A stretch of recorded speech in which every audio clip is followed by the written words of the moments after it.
bande nyonso oyo bozalaki déjà na kati ya direct oyo veuillez savoir que ba caprice ezali na technique ndenge technique ezalaka boyebika que toza na Afrique et surtout que ba matériel nyonso connexion ba réseau oyo epesaka biso connexion ezali toujours problématique. Je recommence l'émission. Bienvenue na kati. Il y a émission Debout Congolais. Bozali penda très le bienvenu. Ceux qui ont outil ko rejoindre ngai sikoyo ko bosanate ko partager live oyo, partagez les lives, abonnez-vous si vous n'êtes pas encore abonné. N'hésitez pas de laisser un commentaire et de liker. Likez l'émission, partagez. Bozali en direct, il y a GCAM Télévision. Je répète toutes nos excuses na bandekoyo. Bozala qui déjà en direct, il y a GCAM Télévision, mais vous constatez que moi, Kokoso et Zouami, ils ont des problèmes, il y a connexion Internet. Maintenant, là, que ça s'arrange, et Sengeli au partagé, Penda, live na yo, malamu, na voisin. Justice Yanzambe, Koratakata, Mokolo Mokote, Soki yo Kosala Kamabe, okanisi ke moto aza komona yote yeba ke oza komikosa tope ozali kokanisa ke ozali makasi koleka ba congolais nyonso ozali pe komikosa justice ya Nzambe et rataka ata mokolo moko te. En direct de GCAM Télévision, partagez les lives, abonnez-vous, likez, restez scotchés et branchés.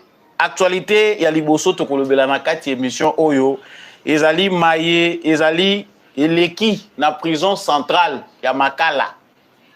Qu'est-ce qui s'est passé à la prison centrale de Makala?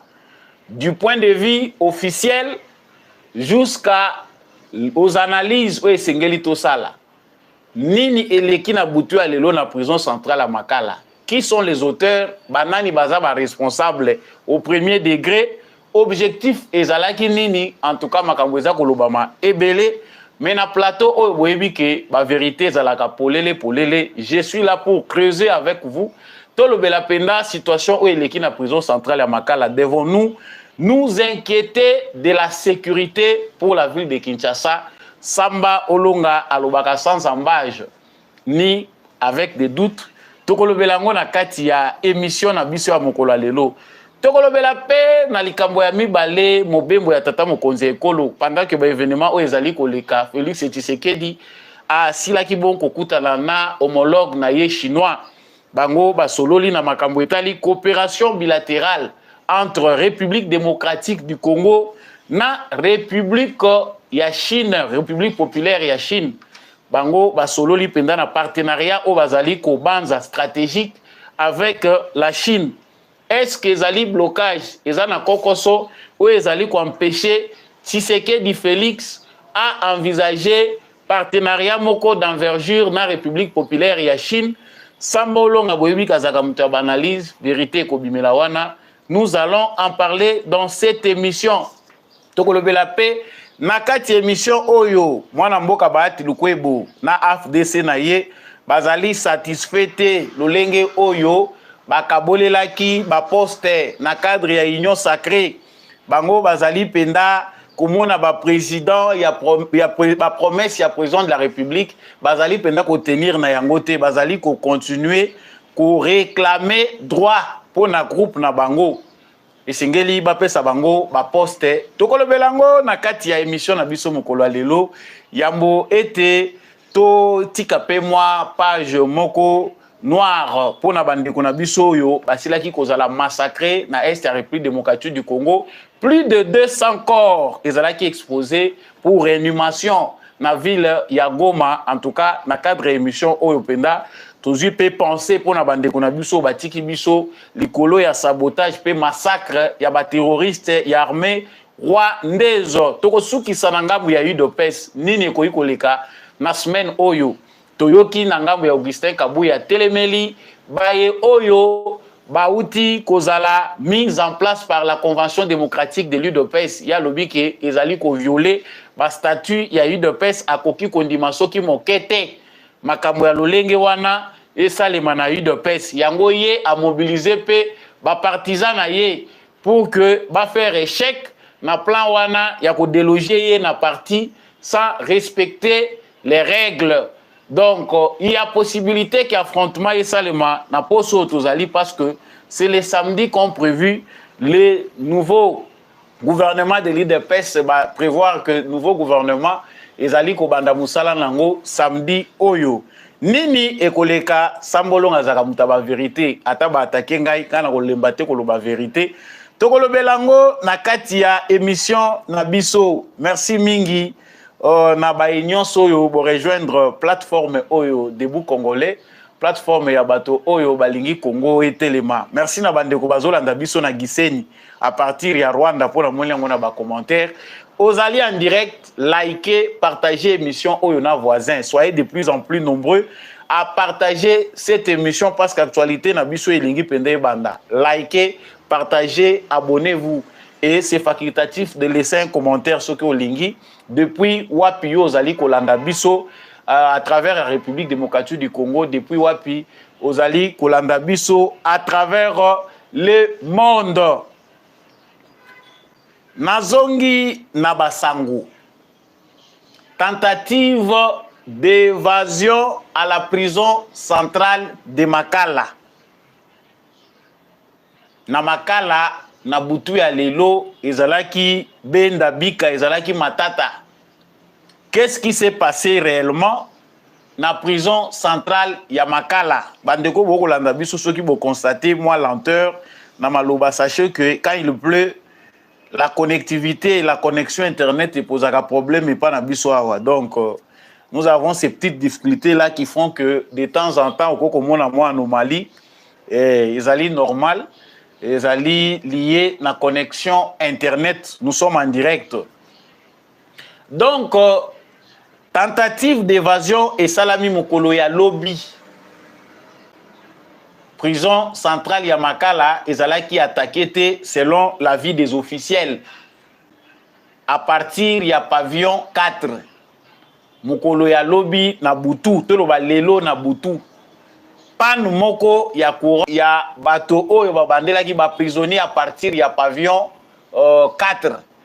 C'est ce soulèvement là qui a fait que babandi ko buka ba s'en prendre na bâtiment administratif ya prison, ba s'en prendre na dépôt ya babilo kwa kolia oyo ba stoka ka babilo kwa kolia ba prisonnier baza ko buka baza ko panza batumbi dépôt oyo e bombe ya biloko na bango. Ça, c'est la version que nous avons. Il y a un administrateur adjoint, bateau, travailler dans la prison centrale, il y a Makala, ma PC version na bango de fait, lobby qui est allé des conflits et bandaki.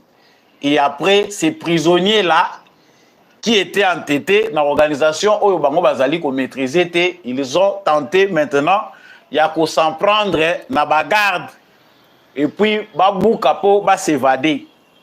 C'est dans cet échange-là, ne bateau oyo bazali bagarde ya prison bazalaki renforcé par d'autres militaires oyo bayaki parce que vraiment eningisaki. Quand ça a pris 3 heures du temps, il faut savoir que ezalaki penda consistant. Bon, wana ezali ba témoignage officiel. Ministre ya justice azana ville ya Kinshasa te Constant Mutamba. Et pas yewa pe azali na lomami alobi selon ye na ba information ba pesier ezali sabotage atie en place alobi ba enquête ezos à la mise en place pour déterminer ba circonstances ya ba événement wana pe ko sanctionner sévèrement ba coupable. Ça c'est Constant Mutamba. Le vice-ministre ya justice tant moi j'ai peu parole na tongo ya lelo après que la situation puisse se calmer, ndenge situation et se calmer, alobi nyonso yo ezali kokoma ezali faute ya ba magistrat. Tozali ko fournir ba effort pour na ko désengorger prison centrale ya Makala parce que ezali na situation moko inacceptable. Mais chaque jour mituka eza ko continuer ko affluer na prison centrale ya Makala pona ko bakisa lisusu ba détenu mususu. Prison centrale eza esika ya ko bomba batu ba détenu te ezali prison pour les condamnés. ezali esika ya koya kobomba batu oyo te bazali na présomption ya innocence oyo nanu jugement moko te bakateli bango. Tous les efforts fournis par les ministères, par les gouvernements pour désengorger les prisons sont sabotés par les magistrats parce que bango bazana on a système na bango ya ko continuer kotindika batu. Donc bazuyo basibisio na makala po pression salema famille ko mona bongo bakotia mbongo noki po balingi te kende ko na bango avanda na makala. Ça c'est la première des raisons évoquée par le vice-ministre de la Justice. La question que se pose qui fâche, bato bakufi boni qui sont morts, banani bakufi, bato bakufi combien? Ministre, vice-ministre de la Justice après constat naé à lobby bato bakufi ka mi balé. Ezo sala kanda, eza ko pesa pasi, des images circulent dans les réseaux sociaux, la version officielle des faits parle de 2 morts. En attendant des enquêtes, mais balobi provisoirement, il n'y a eu que 2 morts. Côté opposition, balobi eza carnage. C'est inacceptable que le gouvernement de la République démocratique du Congo a procédé à tuer et kosala ba tuerie en masse, il y a des prisonniers. Jusque là, nous sommes encore dans les faits et les dires de certains. Oyo bazali kolobela yango. Bande konangai situation oyo tozali kolobela ezalaki déjà connue une semaine avant. L'une des personnes contactées dans l'administration de la prison centrale ya Makala azali koloba ke soupçon wana déjà ezalaki avant événement wana et Salema. Il s'est passé quelque chose. Il savait que Grogne ezali parmi les prisonniers. Il y a, ezana nungu parce que ndenge bazawana ba prisonniers, ezali na renseignement o ezwaka makamuna bango nini bazali koloba makambo eza koleka l'administration pénitentiaire. Il a ndaka de près pour na koyeba pe qu'est-ce que murmurent les prisonniers. Il n'y a pas une prison dans le monde où ekokotika batu na kati ya prison kaka ndenge wana sans koyeba makambo bazali ko mijoter lorsqu'ils sont en groupe et autres. Mais bakomi na situation ya baboma bango pona nini bakomi na situation wana ndenge nini eloko ya liboso oyo batu mususu bazali ko publier balobi ya carnage ya ceci il faut que sengeli bayebe ezali que la situation telle qu'elle s'est passée à la prison centrale de Makala se passera dans n'importe quelle prison du monde oyo batu bayebi ndenge nini force ya loi et ça la ka face il y a des prisonniers qui vont s'évader.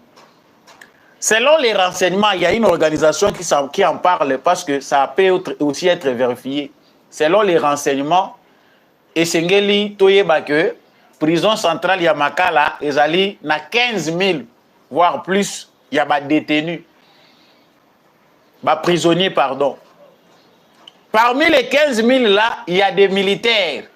Plus de 3 000, plus de 4 000, on ne sait pas voir les chiffres exacts, mais ils sont aussi nombreux. Les militaires sont associés dans la prison, dans les civils. Donc, dans nos prisons, il y a des condamnés à mort, des grands criminels bazali, bato basali ba commettre ba infraction grave, bazana dans la prison na biso. Les prisons font partie des endroits où la sûreté de l'État est les plus protégés dans Mboka ya bato. Ils sont en prison. Tant que moto aza na prison, aza ko forcer pour abima, aza ko la tentative d'évasion. Même aux États-Unis, ba ko battre yo, ba ko beto masasi na nzoto. Toki ba moni ozo kima ozo bima na prison, ce n'est pas pour la première fois de l'histoire boyoka ke ba beti prisonnier masasi au Congo. Non, faut aller vérifier, lisez sur Google, lisez partout les informations. Tentative d'évasion avec effraction. Bobuki ozo bima, ozo ko s'armer, ozo ko s'attaquer. Na force ozo sa la sécurité ya prison. Les alaka na méthode mususu te ba utilizaka ba ko beto masasi na nzoto. Non, il ne s'agit pas d'un carnage. La vraie version de fait est que les premiers complices dans cette affaire où il est la prison centrale ya Makala, ils allient administration pénitentiaire. Il y a un réseau, il y a mafia, un réseau, il y a bateau, bazali ko créer insécurité, ils allient ko travailler na ba administrateur, il y a ba prison na biso.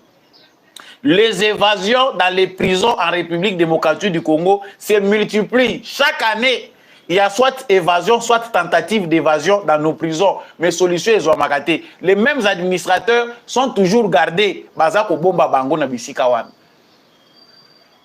Mouvement Oyo est provoqué tentative d'évasion.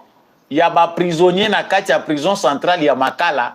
Même si bayaki tena minduki pona koya ko buka prison pour bango babima, mais mouvement wane wuti libanda.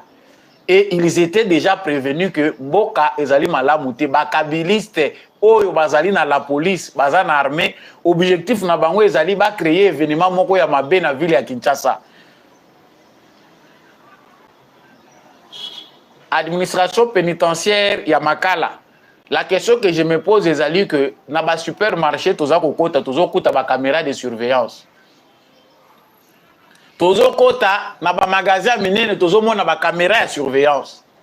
Mais qu'est-ce qui se passe tous les dans la prison, endroit moko stratégique, endroit moko censé être bien sécurisé, tous se retrouver que bisika ou tous kende kokota caméra de surveillance ezoye banateske ezalaki to ezate tozo koyeba concrètement comment ils gèrent les prisonniers à ce niveau là.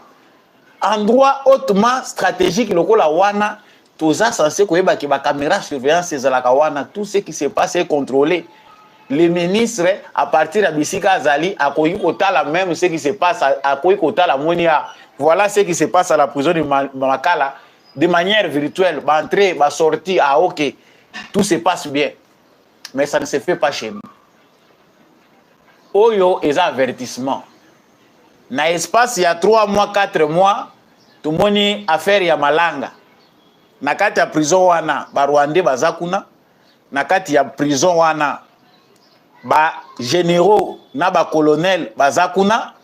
Na kati ya prison wana, ba criminel ya minene bazakuna. C'est-à-dire, batoyo balukaki babuka bazalaki na eloko yo bango ya munene ba planifiaki. C'est-à-dire après évasion wana, ils vont vraiment toucher d'autres endroits importants. Mais tant tozo yoka ke l'administrateur adjoint de la prison centrale de Makala a été interpellé brièvement. Ba moni kaka tango azoya kokota bazuye bakangi après batiki na bangoye. On ne sait pas concrètement de quoi il s'agit. C'est que quelque part, il y a un réseau accompagné na batumoko abinene na mboka balingi que prison centrale ya Makala ezala esika moko ya insécurité ou ekozala élément déclencheur ya insécurité ya munene na ville ya Kinshasa. Président de la République Félix Tshisekedi ya mingi kolobezalité. Parce que ndenge lekeli wana ce qui a sauvé peut-être l'événement pour que tout le monde a kimia eleki ndenge ezaneza kaka ndenge ba élément na biso ya ba force spéciale et armée ba intervenaki au bon moment task force ya ville ya Kinshasa bazali wana. Mais ce que bané ko dépendre kana ba militaire na biso baza déjà attaché ba misana déjà na système wana ndengongo tokoloba makambo tokoloba te. Ceux qui ville les a menacés ba visaka ba endroit stratégique. Les prisons aussi font partie des endroits stratégiques. Lobby ezalaki palais de la nation, lelo ekomi ba prison non te eza ba détenu bango moko nde batomboki. Ba détenu baza ko tomboka. N'époque ya Kabila boza ko lia vungule. Bato ba yebite lisolo ya Makala vungule. Eza passe. Parce que ceux qui disent aujourd'hui, il faut être dans condition nini les 3 repas par jour dont on parle, n'importe quel Kabila stoko yozomo na Makala wane zakati. C'est que soko beli na ukoti na Makala, soki ozaya mutu ambongo te, ukobela ko shortcore, soki babenga ko shortcore. Mais aujourd'hui, dans les petites conditions, oyo ba meki ko bongisa wana parce que za na bana bazoko lala libanda nzala. Il y a des enfants dans la ville de Kinshasa qui dorment affamés, qui dorment dans la rue. Basant la protection à l'État congolais. Mais l'État congolais, en ce moment, est obligé de nourrir, de protéger les prisonniers, les bandits, ou les prison. C'est un peu paradoxal, mais c'est aussi comme ça.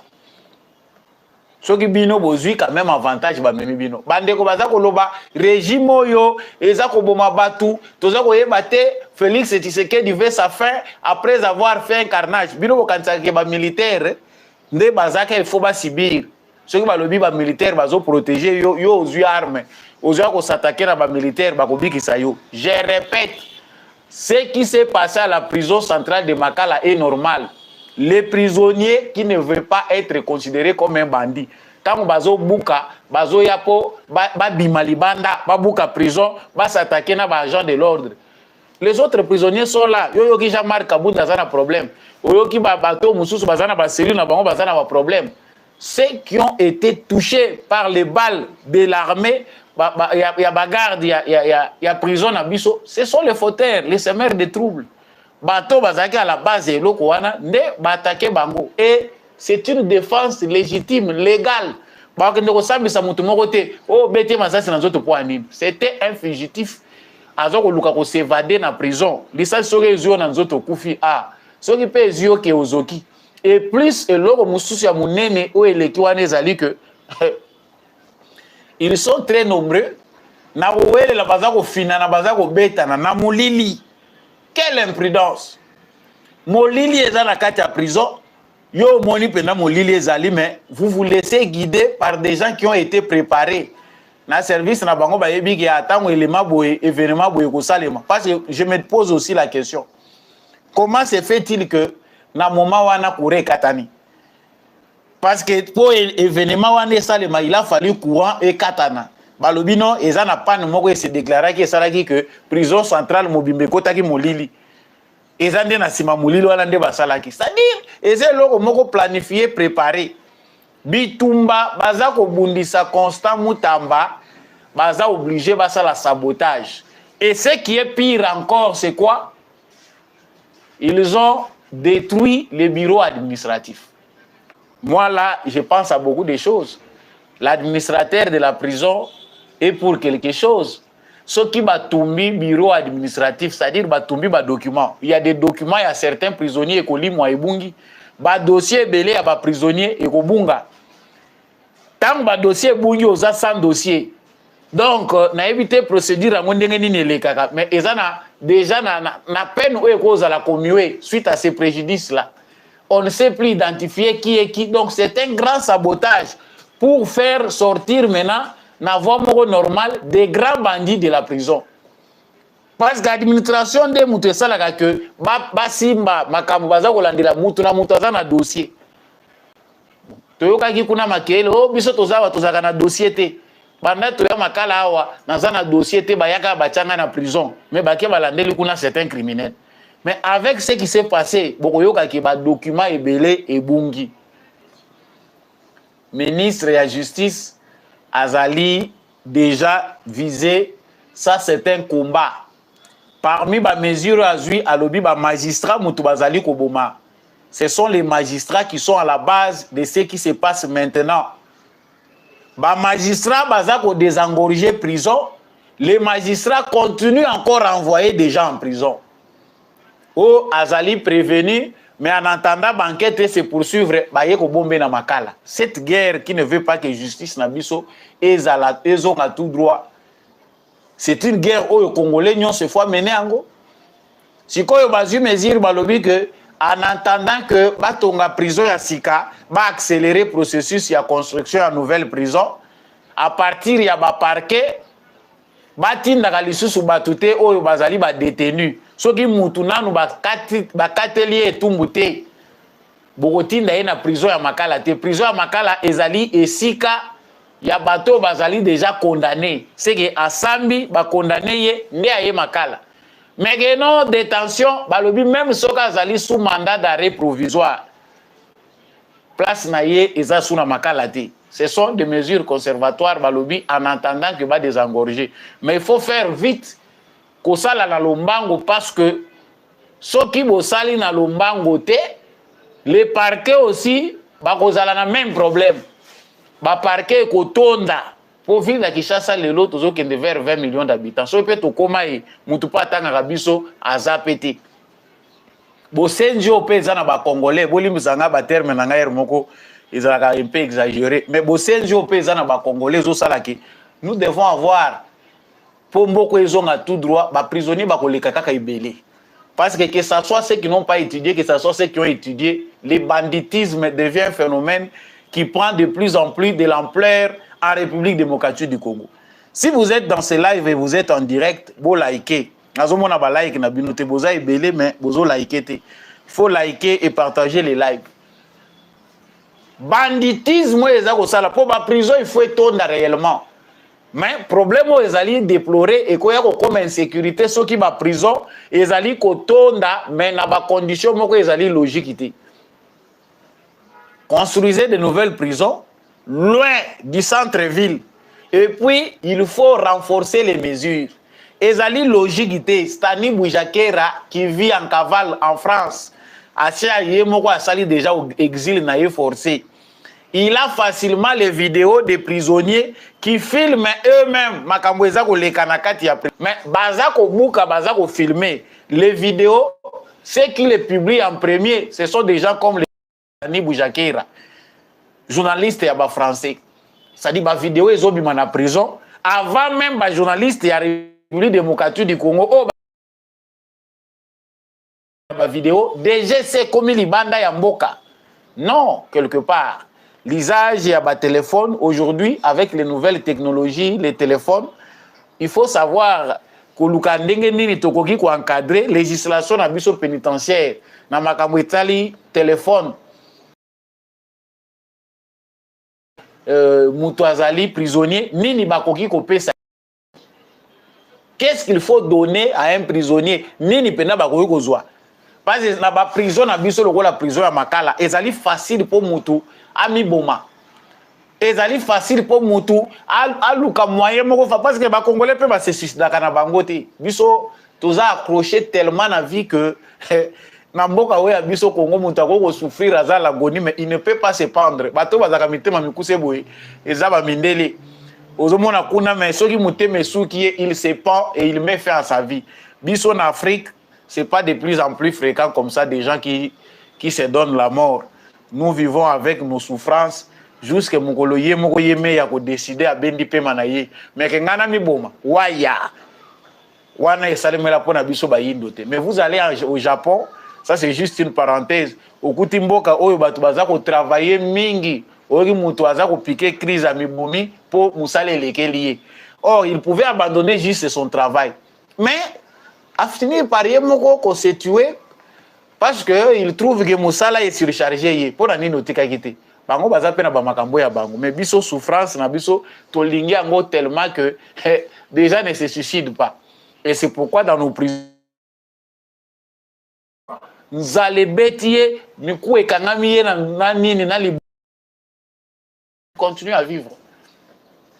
Donc, pour conclure ce point de ce qui s'est passé à Makala, le président Félix Tshisekedi doit faire très attention. J'ai dit heureusement, heureusement que la présidence de la République et sali bien, il y a surveiller la ville, la grande ville, la task force. Cette stratégie-là prise, ils allaient dévier peu procédure, il y a Batumusus. Oh, état-major, avoir des forces spéciales en cas où ils interviennent rapidement à Esungi Biso. Oh, il est qui na prison à Makala, et l'ingaki ezala koleka et salami. C'est pas du théâtre pour amplifier, nous disons que la vérité. Et ça juste, batu bazana intention moko ya mabe. Les PPRD, les FCC aujourd'hui, c'est la FC de Nanga. À défaut d'aller rejoindre Nanga en brousse parce que c'est difficile, certains préfèrent faire leur terrorisme dans des grandes villes. Si ce n'est pas à Lubumbashi, c'est à Kinshasa qu'ils veulent le faire. Nos agents de l'ordre ne doivent plus rêver. Ozali, Kosala Moussala, l'État, au Simbi Munduki, Ozakola la Kapongi, au Simbi téléphone, au Kanisi, que tout va bien. Nous avons des bandits aujourd'hui qui ne se retrouvent plus en politique. Tous les scénarios sont possibles. Que monsieur le président de la République abenda ba service na ya sécurité matoi. Les kabylistes ne veulent pas mourir en douceur. Au kufo ya bango balingi kaka ba mema mabe. Soki mabe ye a wana bango ba moni yango malamu. Likez, partagez l'actualité. J'entre dans un nouveau sujet. Sujet ami balé toza kolobela wa Félix Tshisekedi azali na nini na Chine. Il a participé, il est allé participer na sommet Chine-Afrique. Forum wana ezali Chine azali kolukape ko étendre influence na en Afrique. Quelque part, ils appellent moi Sony pour tout le monde a sommet Chine-Afrique. Sommet, na pays moko ya muke Nairobi, moni na Japon, comme moi petite île moko boye. Sommet Japon-Afrique. Ah, otali kama mboka ngo munene o ezo sangisa ba président africain ya minene. Heureusement petit c'est que du poids que na été en personne, il a envoyé déjà les représenter. C'est que nous, les Africains, nous n'avons pas encore pris conscience quelque part. Mais la Chine, c'est un grand pays, une puissance. Au hasard, peut créer équilibre dans le moment où tozali en Afrique. Ce qui va fort, bazali ko s'affronter entre Bango pour l'influence. Nous avons peut-être un tout petit peu le choix de nous organiser en profitant na bitumba na Bango bazako bunda. La Chine aujourd'hui est le premier partenaire économique du Congo. Et obligatoirement, la Chine devait aussi participer activement à la politique ya Congo. La guerre à l'est du Congo, c'est une guerre stratégique, une guerre des intérêts. Ce n'est même pas une guerre pour s'il faut que le Belango na terme na ndenge za kolekela. Mais ezali pillage ya ba ressources na biso naturelles. Si aujourd'hui la RDC comprend que Chine azali premier partenaire na biso économique et que nous devons amener ces partenariats aussi sur le plan politique dans différents domaines pour biso peto tombwama, c'est bien. Félix Tshisekedi accueilli importance ya makasi président chinois azopesa yi. Longonyo toko kopesa Félix Tshisekedi na régime yaye par rapport à problème chinois, ezali qu'il a réussi quand même à mettre de l'ordre dans les contrats sino-congolais. Pour les Américains, il fallait catégoriquement mettre fin à la collaboration, topé coopération Chine-RDC. Mais félicitations Félix Tshisekedi, akena bango kakandenge wana jusqu'au point où il n'a pas voulu. Parce que les Américains ont promis à Tshisekedi dans un partenariat stratégique. Toko aider yo pour sa sécurité, toko aider yo pour télémise économie en mboka na yo, toko aider yo pour armer na yo et comme plus puissante. Tout ce qu'ils ont promis à Félix Tshisekedi en 6 ans, en tout cas, il faut être dupe pour penser qu'ils ont réalisé même à 20%. Et l'autre, mon côté, c'est beaucoup plus des injonctions, c'est beaucoup plus compassion, mokona sympathie, yamaloba, mais ils ont aussi les mati. Mais cette collaboration, cette coopération, si c'était avec la Chine, c'est gagnant-gagnant.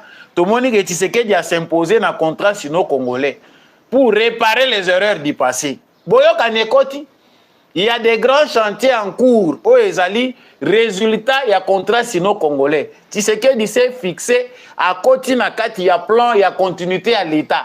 Ce qui Tshisekedi azali mutema mabeke alingi ko kundanion soyo kabila bandaki. Mais le contrat sino-congolais ko continuer te. Mais Tshisekedi abombi yango amemi yango ao. Yango yo ezo ko continuer coopérer pendant 5 ans ezali boso na biso awa. Il y a des grands chantiers qui seront réalisés par les Chinois. Mais la question que l'on se pose, le lotoyoki mot stratégique et koti nakati ya lisolo, il y a coopération bilatérale entre Chine et la République démocratique du Congo. Bato Balandi, ministre Nabiso ya transport Jean-Pierre Bemba, où a représenté président na forum économique na Chine, a lobby partenariat moko stratégique et ça qu'on s'est dessiné entre la République démocratique du Congo et la Chine. Qu'est-ce qui a empêché Félix Tshisekedi dans le premier mandat? Il y a comme ça les Chinois, les Américains, les Occidentaux. Certains, par exemple, étant au bout de la Kabiso d'information, on ne comprend pas réticence naie pour la nini Tshisekedi aligné ouvertement te couper sa Congo na américain. C'est pas possible, les a possibilités. Tshisekedi a engagé une bonne stratégie. Il ne peut pas déclarer ouvertement la guerre contre l'Occident. wana eza pour kota na nzela ba président oyo tumoni ba bomeli biso. Ce sont eux qui ont tué Lumumba, ce sont eux qui ont tué Laurent Désiré Kabila. Bon, yépe parce que azaki bindima ndima andimaki makamuna bango tango akomi awa abaluki en tant que patriote. Mais ils l'ont massacré, ba bomi parce que ba moni que azali ko piétiner ba intérêt na bango. Tshisekedi dans sa sagesse ne veut pas dire ouvertement aux occidentaux que je ne suis plus d'accord avec vous. Mais azali ko poussa na malembe na ba intérêt pour na kotalisa bango que nous sommes aussi une nation, un pays souverain. Soki bolingi collaboration, boye bozui na ndenge ya normal. Ba Congolais pe bazui par na bango. C'est pas facile de convaincre des gens qui ont fait 2 siècles. Hein? Il y a colonisation, il y a esclavage, il y a néocolonisation. Yo convaincre bango na malobate, il faut aussi un peuple mature pour ça.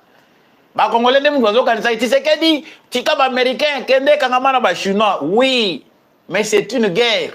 Et zande guerre wana soki Congolais azana maturité te Tshisekedi nde ba ko boma tozangi bazui batu mususu batie. C'est comme ça dans leurs habitudes. Il faut un peuple puissant, un peuple qui comprend ce qu'il veut, peuple moko responsable que nyonso soki ba moni moyen zate ba tombokaka. Mais biso toza peuple tozali, tolingi Tshisekedi aleka biso na mulai na biso na bisika kende autant de kilomètres. Non, ça se passe pas comme ça. Ici, nous pouvons féliciter Félix Tshisekedi parce que a commis qu'on mûrir le Kwango. Si il amplifie les relations d'ordre économique avec la Chine, l'Amérique finira par perdre son influence. Parce que biso concrètement la vie congolaise, tous allés comme mon Amérique, les Américains ne vivent pas dans notre quotidien, mais les Chinois sont là présents, nous les voyons. Les Américains se méfient de nous à travers des valeurs. Oyo bango baza ko imposer, mais na mulili, ce sont eux qui contredisent ces mêmes valeurs. C'est le logo toza ko mona wa ezandenge to moni Pepsi, to yebite derrière Pepsi, s'il y a encore d'autres entreprises américaines qui peuvent ouvrir les portes, mais Chine a déjà musika makasi.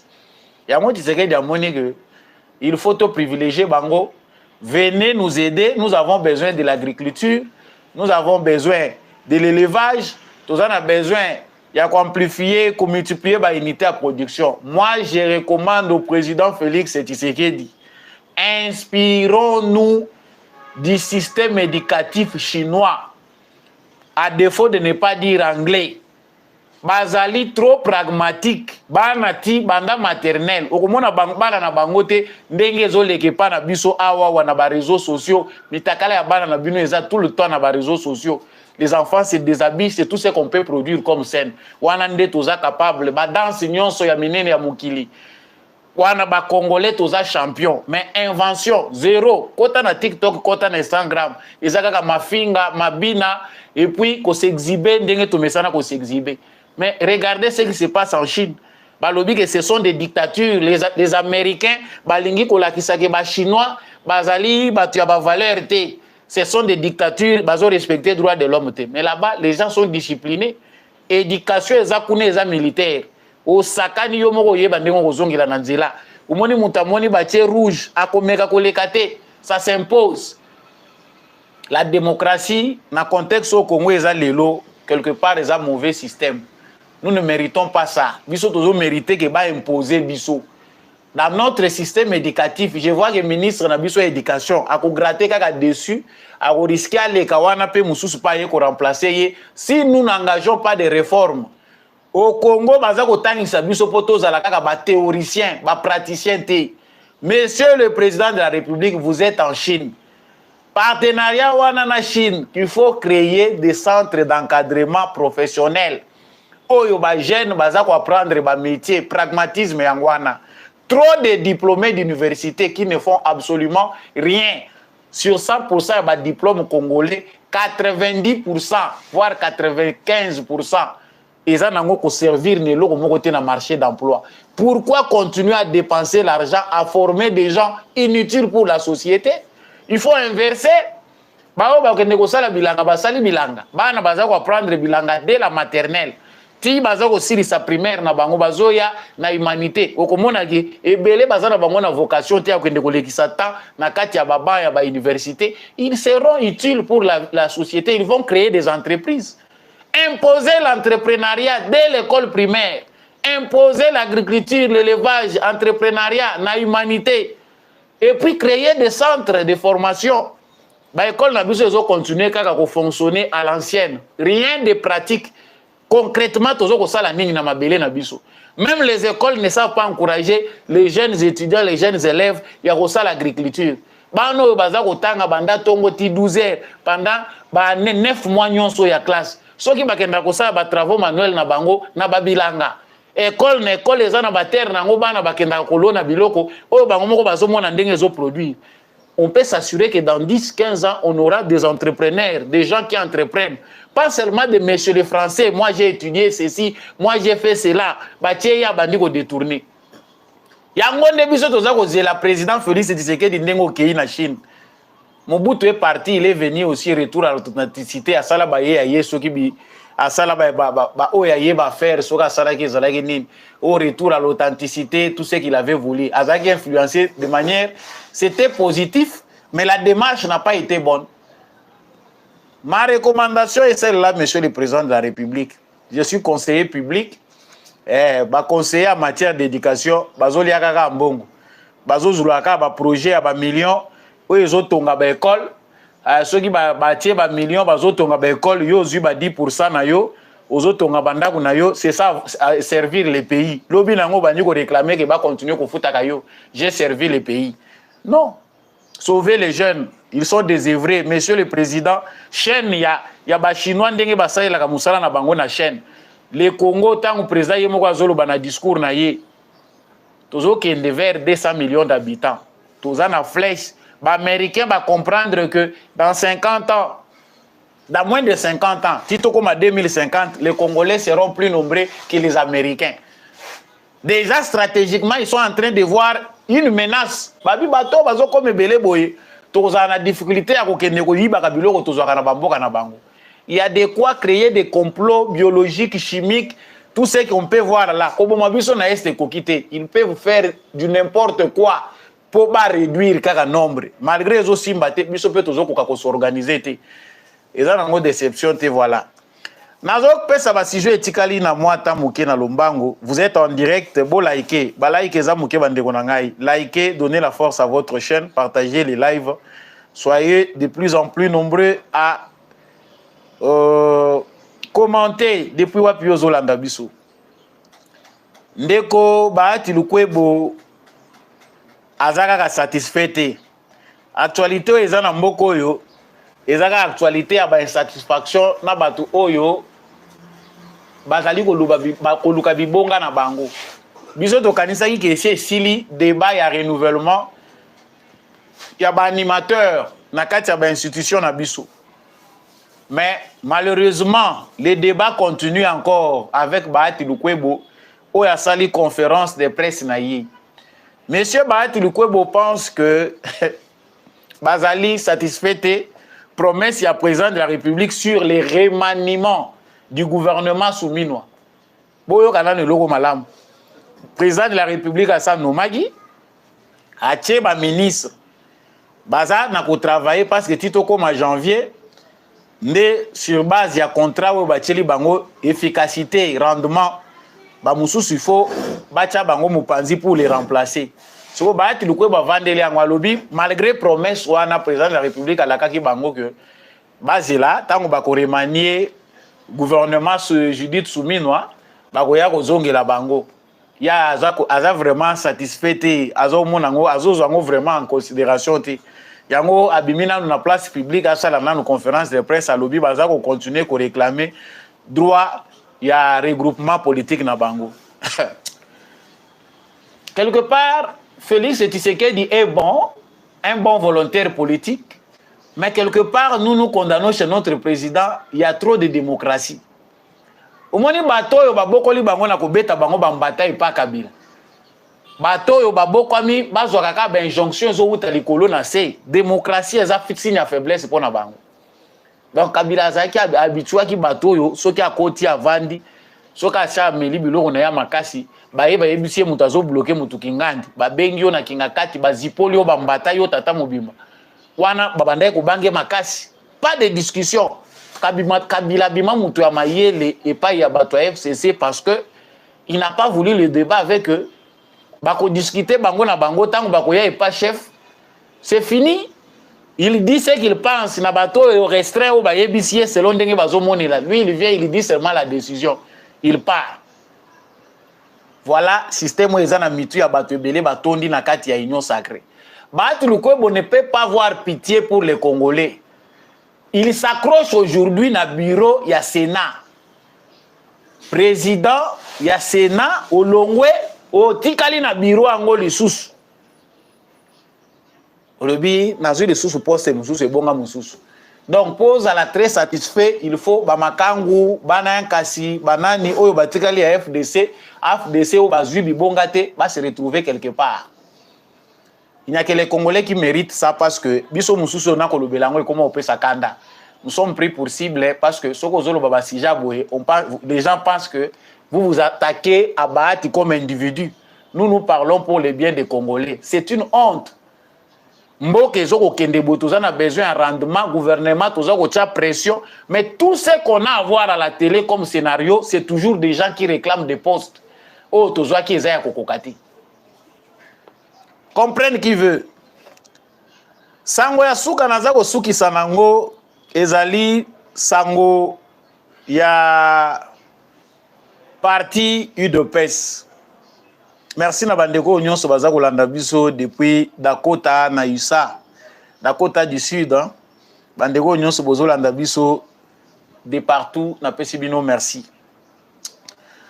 Augustin Kabuya alingi ba machete bimana limité bato ba bomana pour qu'il y ait solution. Tout le monde a qui bande qu'on a biso ya UDPS de l'autre côté, convention démocratique et poni mutu ya sika oyo azako kamba UDPS de Obizubu nde batie comme secrétaire général provisoire jusqu'à nouvel ordre. Augustin Kabuya lobi jamais koyi koleka ndenge wana ti soki bazako luka mabeya biso tokozala awa. Kotoyo basi ba pese information depuis samedi balobi que UDPS gouvernement ya sika à partir ya samedi oyo ezoko kota na musala. Augustin Kabuya azalaki pe na matinée politique lobby a lobby que ba meka ceux qui ba meki to kokende na bango côté nyonso bazako kende wana. Ce qu'on voit comme spectacle na parti cher Etienne Tshisekedi ezoko passe à Sony ezoko yokisana président Félix Tshisekedi Sony. Bien que ils allaient former une expression de la démocratie, mais la mentalité, il y a bannir. Il faut toujours savoir partir. Savoir toujours se fixer une limite pour toute chose. Ce qui est le bel makambo ya UDPS oyo, nazo kozwa appel, ya batu bazo menacer nga balobi que je suis payé pour s'attaquer à Augustin Kabuya. Donc, nga soki nazo sala analyse, ya ndenge parti présidentiel les ont fonctionné comme tout citoyen congolais libre. Et puis, je suis aussi combattant de liberté. J'ai aussi combattu Nazanango, sacrifice ouaneza dans le sang. Je ne parle pas parce que je m'attaque à Augustin Kabuya, mais j'ai fait une lecture claire et à situation. Est-ce que pour que l'ordre soit établi à l'UDPS, il faut que le sang coule? Augustin Kabuya ne peut pas voir que ceux qui yende mutakomi ko gêner pour que l'UDPS puisse avancer en termes d'organisation à koko démissionner. Ceux qui ngana lobby ango na komi ennemi à Batou, il y a des gens qui m'attaquent, qui me suivent, m'appellent à monsieur mon numéro. Non, bazo futa kabino mbongo bo déstabiliser l'UDPS, bozo combattre des présidents de la République. Non, nous n'allons jamais cesser de le dire. Oh, les a koleka na l'UDPS les a Sony. Que Augustin Kabuya recule parce que Bato Bazako désavoué, c'est la base de l'UDPS. Nous savons comment ces scénarios pareils se finissent. Bato Batikali na limité Bazali pour encourager Augustin Kabuya, ils font partie de son parti politique. Qui ne le sait pas? Augustin Kabuya, finalité, n'a pas créé parti politique naïe. Parce que c'est toujours comme ça l'UDPS. Mais on peut vous tirer la leçon. Parce que c'est toujours comme ça. Boyaka, bayebi yote. Mais kaka base yo ya IDPS ko fabriquer wana yango nde ko se servir comme marche-pied au comité tout puissant. Kabuya tango ayaka na IDPS ayaka na mutu te. Bato yo komi ko linga ko manipuler o mema bango po bato bakufa na limité. Baza bato na yo mema mutu na IDPS te. Soki bato bazolo bango bino olobi non te, on nous paye. Moi je ne suis pas payé pour parler de l'IDPS. Je parle de l'IDPS comme mon parti, c'est mon combat aussi. Yango toza ko lobelango. Ezo ko sala soni. Vous êtes déjà enrichi. Aussi au commune à point oyo, ozui oyo mutalukaka. Ma pêche ko tu poste na politique po ozwa poste ya responsabilité. To mona mayelo yo za nango wana ya kosalela olingite. Mayele na yo ezaka kozala na UDPS côté ka ba poste, mayele ezali ya kozala na UDPS ko komisela batuto sa ubika. Non. C'est pas ça l'UDPS Tshisekedi. Nous savons que dans les jours qui viennent, Augustin Kabouya finira par amener Bakunda Ebembe bakosa la parti politique na yi. L'UDPS Tshisekedi eza bien privé à Mutute. Bato bazako diembela yo wana kombo nango Bakunda Ebembe. Ils savent l'histoire de l'UDPS. Souvent des secrétaires généraux, souvent batu mingi bakilongaka na UDPS bongo. Okokende na bango me komema bango tisuka te. Okomema bango me bakokende na yo tisuka te. Il y a des gens qui encouragent, qui pensent que zo kende malamu. Non, il faut regarder. Nasuka nango lobby tozo pesa scénario ya mabe, le peuple d'abord tulakaki na batu yango wana te. Le peuple d'abord tulakaki na batu yango wana te, mais c'est l'UDPS qui devait aider Félix Tshisekedi. Lelo komi kolobela le peuple d'abord comme si Félix Tshisekedi a échoué. Il est seul aujourd'hui. Félix Tshisekedi est seul sans l'UDPS. Et lui aussi l'a compris. A s'évader na ye, lelo toza na présidence na UDPS Philadelphie. Le président lelo soka komi ko kende ko luka batu mususu ya ko luka stratégiquement, c'est parce que na UDPS bureau politique ezate, bureau politique ezaka na mutu ya Kabouya. C'est Kabouya qui doit réfléchir à la place de tout le monde. Les idées qui pouvaient provenir de la base de l'UDPS, aider le président Félix Tshisekedi à fonctionner. UDPS ezat tout un système. Tout avait été déjà prévu. Nyonso déjà babongisaki yango. Même service à renseignement, tout UDPS azali. Mais lelo soki UDPS azo yeba te, soki lelo Tshisekedi Félix alobi bonga pe na lembi na ngai je m'arrête là. Donc UDPS ekufi.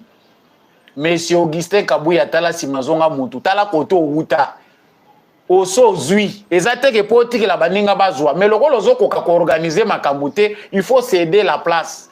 Qui sinine pour la kate? Yo organiser ata o renouveler makambo esi la kate. Il y a toujours un temps pour chaque chose. Ko luka makile tangate et ko zalande pour na perte na yo. Mbongo politique me makanango batu musika te. Ato komino multimillionnaire suka nango tuna kengo wadondo tuna ba mouvance ya Mobutu. Mbongo ya politique oyo kozwa na mdenga mabe et me makabatu epa imoko te. C'est une honte pour les partis présidentiels. Yo zo zelage batu nyonso etuluku bakei bayande ko se kuluwe pa na yo. Faiblesse ezali pas yo zo mona ko yebi Félix Tshisekedi malamu. Ah bon? C'est bien. Kisi ezalaka na limite nango. Laissez les partis UDPS fonctionner. Bilongignon saute aux hommes il faut finir par disparaître. L'UDPS c'est un système. Même si on prend aujourd'hui un inconnu de la réalité, Congo Yebiete, Bacheye a commis président UDPS a rejoint impact. Parce que l'UDPS c'est un système. Mais quand on a commis tout puissant, tout n'a jamais marqué tout puissant, on va vivre un événement dans Makala, qu'est-ce qui se passe là-bas?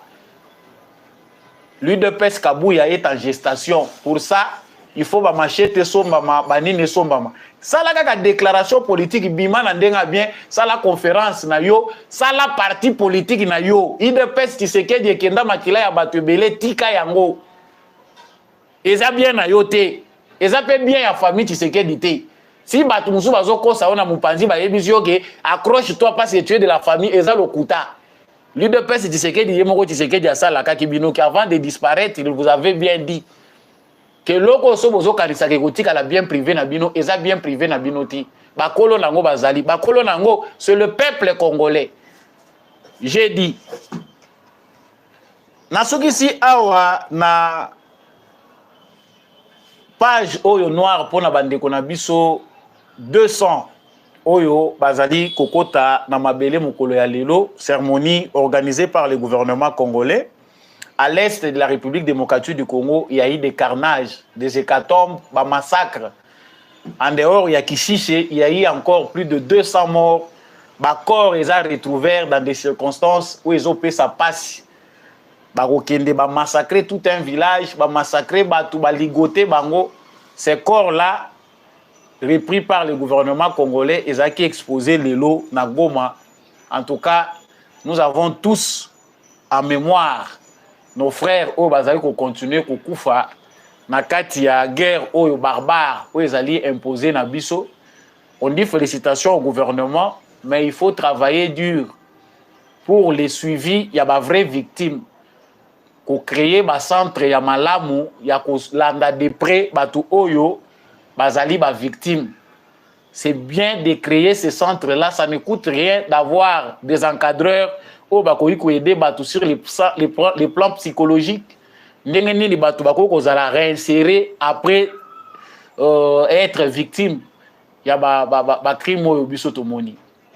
Je vous remercie d'avoir suivi l'émission Debout Congolais. Soko zaki en direct. Merci Nayo. Ndeko nyonso landi ngai depuis France. Bandeko ya Monaco. Bandeko bolandi biso depuis Dakota na USA. Bandeko bolandi biso depuis République démocratique du Congo. Na bandeko ya Gisenyi pe balandaki biso depuis Rwanda. Je vous aime beaucoup. Émission ezalaka pona bino ya mutuya. Ezali bendele kweyate ya mutuya pona ngai ezalaka ke Congolais. Ayeba ke la responsabilité c'est la nôtre. Biso nde tokotelemisa. Mboka Congo. Likez yango kobosa na ko liker te. Likez, partagez, puis abonnez-vous si vous n'êtes pas encore abonné. Merci Nandekombi à chaque wazaki na sima ya caméra. Pe na réalisation pour cette émission et comme na bitando na bino matondo mingi na apôtre Gérard Kabeya Chovo. Merci mingi na l'homme de la vérité des urnes, Jean-Louis Timbalanga que je salue beaucoup. Mokanda wana botanga yango na benga ka l'homme de la vérité des urnes parce que c'est un bon ouvrage.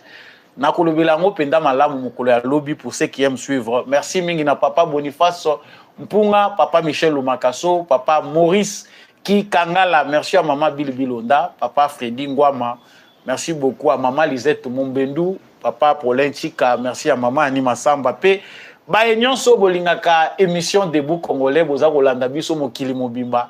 Bo like, bo partager yango na bo moko pe na bolingo. Nde Congo na biso koyeba kokende liboso tokutani prochainement na émission mususu.